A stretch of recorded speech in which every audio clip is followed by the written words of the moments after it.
Greetings to you in the matchless name of our Lord and Savior Jesus Christ. I hope you're all doing well. Well, I welcome you all again to the small time of meditation. Even today, I want to meditate on the book of Jeremiah, chapter number 33 and verse number 7. Jeremiah 33 and verse 7. It goes on like this: I will restore the fortunes of Judah and the fortunes of Israel, and I will rebuild them as they were at first. It's a wonderful verse, actually. When you meditate this verse in depth, you understand uh, the tribes of Judah and Israel, they go into captivity.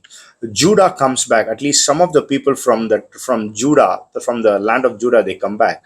But the land of Israel, the tribes of Israel, the 10 tribes of Israel, they get scattered, and we don't see them coming back. They just get scattered. And when the Jews who married with the non-Jews, their children were called as the Samaritans. That is why Jews hated Samaritans so much, and they got scattered so much that even today, I have read many papers, many theses on the topic, the lost 10 tribes of Israel. But here, this verse comes again in a very different, in a very different atmosphere, where it says, God can even do that impossible thing, where God is can bring back even the lost people. See, I there are two beautiful words that I love the most. God first says, I will restore, then he says, I will rebuild. No, both are very amazing words, the restoration and the rebuilding process. Many times when we think about our past, we think, oh, I lost so much in my life. Will I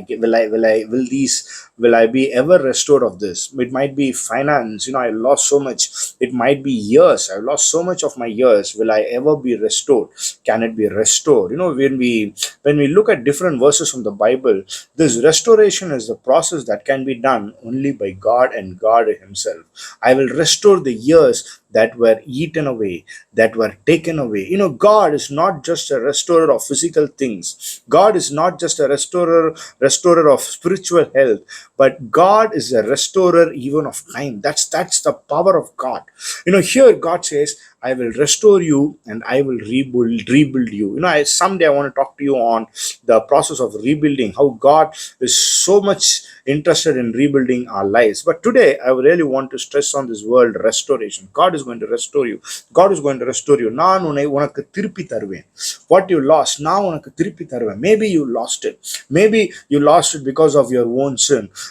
Think of the younger son in the parable of the Luke 15, where we call the parable as a lost son. I would like to call it as a loving father. The son, he lost everything because of his own mistake. But when he came back to the father restored to him everything. He gave him the dress, the kind of dress that he used to wear before he went away, the kind of sandals that he used to wear before he went away, the kind of food that he used to eat before he went away. Imagine, he wanted to come with the attitude of a servant, but but the father gave him the attitude of the son. God gave him everything. And that's what is called as a process of restoration. Peter, when he sinned, when he denied Christ 3 times, and when the cock crowed, he ran away. He was humiliated in shame. He was drowning in shame. Jesus comes towards him, calls him up. He waits for him at the seashore. And when he comes, he gives him food. And then he says, do you love me? Do you love me? Do you love me? Then feed my sheep. I'm giving my ministry to you. I'm giving the keys of my ministry to you. Lead it. To whom? To a man who denied Christ. To a man who said, I don't know this guy. To a man who cursed him. That process is what called as restoration. God restores. Dearly beloved, maybe there are things which you lost, which you think there is no hope anymore, which you think, nah, I cannot get it anymore. But today I want to tell you, whatever you lost, in fact, these verses stress this one word: I will restore everything that you lost.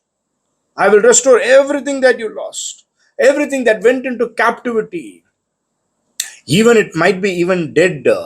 Think of Lazarus dead. God restored life back to him. God is promising you one thing. The goodness of God is so great that He's not just good, but He's also good and great. Some people are good, but they're not powerful. Sometimes powerful people are not good.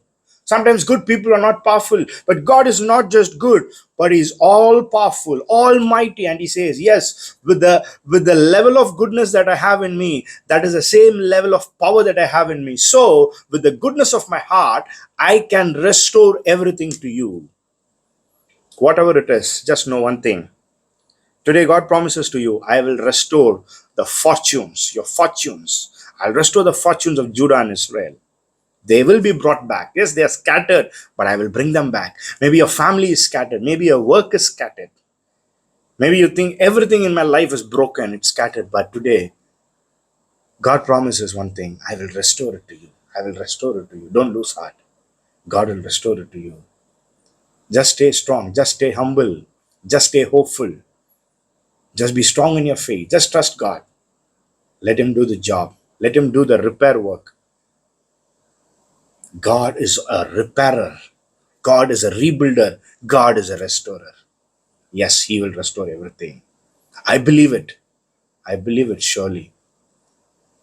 Let Father rebuild, restore our lives. Amen. Amen.